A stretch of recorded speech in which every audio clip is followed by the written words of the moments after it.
Olá, tudo bem? Vamos ler Gálatas capítulo 5, verso 1, que diz: Para a liberdade foi que Cristo vos libertou. Permanecei, pois, firmes e não vos submetais de novo a jugo de escravidão. Vamos falar de liberdade na lição dessa semana. Aqui em minhas mãos eu tenho essas correntes que simbolizam escravidão, sofrimento, vícios, etc. E quando Cristo nos liberta, essas correntes caem, então nos tornamos livres. Livres de quê? Esse será o tema da lição número 11, que tem como título Liberdade em Cristo. Vamos dividir a nossa lição em duas partes. Em primeiro lugar, vamos falar sobre a ameaça legalista à liberdade, de Gálatas capítulo 5, 1 ao 6. E vamos falar também sobre os falsos mestres, de Gálatas 5, 7 ao verso 12. Tudo bem? Vamos ao primeiro assunto então, a ameaça legalista à liberdade. Paulo tem um apaixonado discurso. O clamor de Paulo se resume no verso 1, quando ele diz: para a liberdade foi que Cristo nos libertou. Paulo derrama seu coração como se fosse a última vez que ele estaria falando para apelar o coração deles, para poder seguir o caminho que ele tinha pregado no início. O problema é que alguns dos conversos gálatas haviam sido conduzidos e seduzidos também a aceitar a circuncisão e também a lei judaica como algo importante para chegar a ser justos perante de Deus.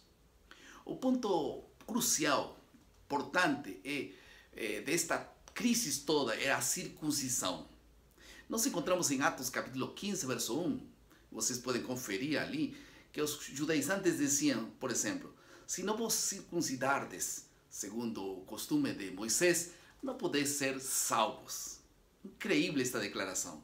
E claro que Paulo não queria ceder um centímetro a essa teologia, e então ele propõe 4 pontos em Gálatas 5, 2 ao 4. Em primeiro lugar, ele diz: se os circuncidais, de nada os aproveitará Cristo. Verso 2.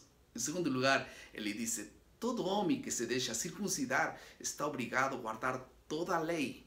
E isto tem muitas implicâncias. Em terceiro lugar, de Cristo vos desligastes, vos que procurais justificar-vos na lei.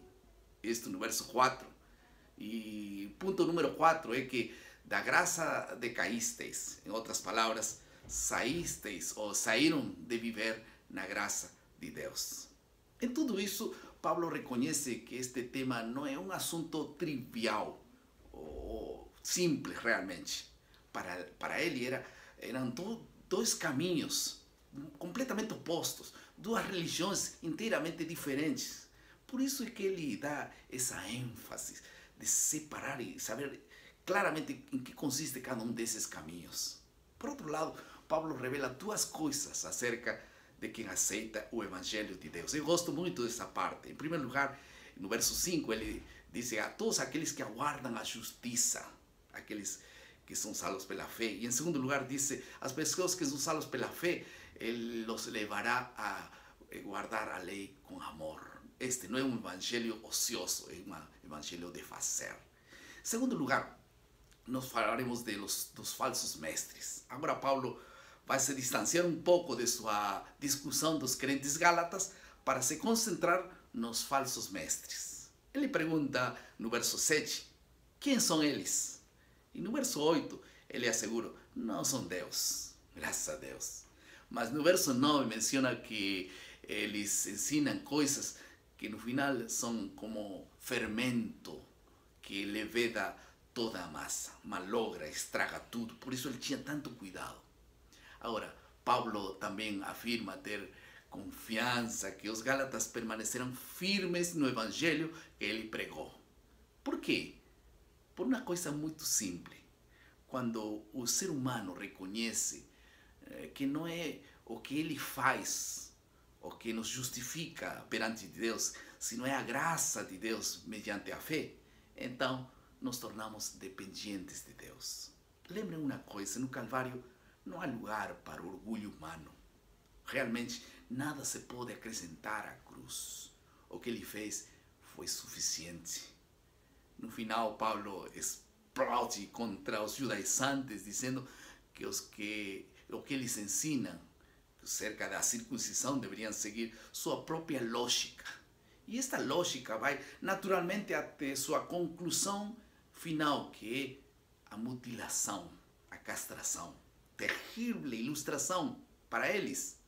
A mutilação ou castração era uma prática muito comum entre os sacerdotes cibeles, que eram de Frígia, um povo vizinho dos Gálatas, e que eles estavam sabendo exatamente em que consistia. Vamos a algumas aplicações ao final de nossa lição.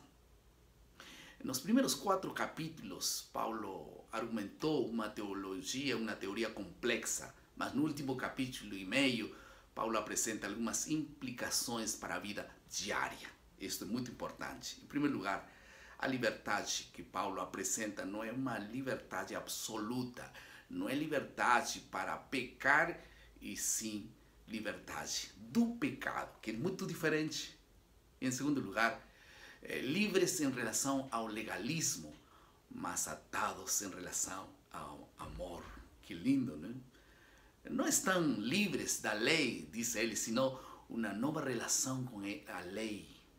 Já não se vê a lei como uma escada para chegar ao céu, e sim como uma oportunidade para amar a Deus e ao próximo.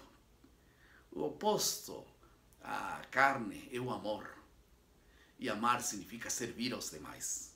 A fé e o amor estão unidos juntos.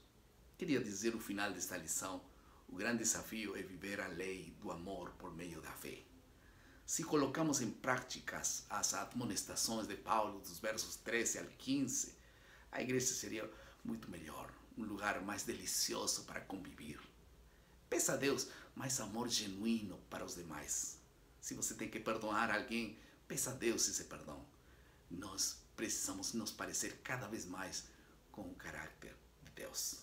Que Deus te abençoe. Vamos orar? Querido Pai, muito obrigado pela lição dessa semana. Ajuda-nos a realmente viver pela fé, amando a Ti e a nosso próximo. Em nome de Jesus. Amém. Muito obrigado por estar conosco. Lembrem, nosso lema, maná, cada dia, cada manhã é alimento para a vida. Que Deus te abençoe.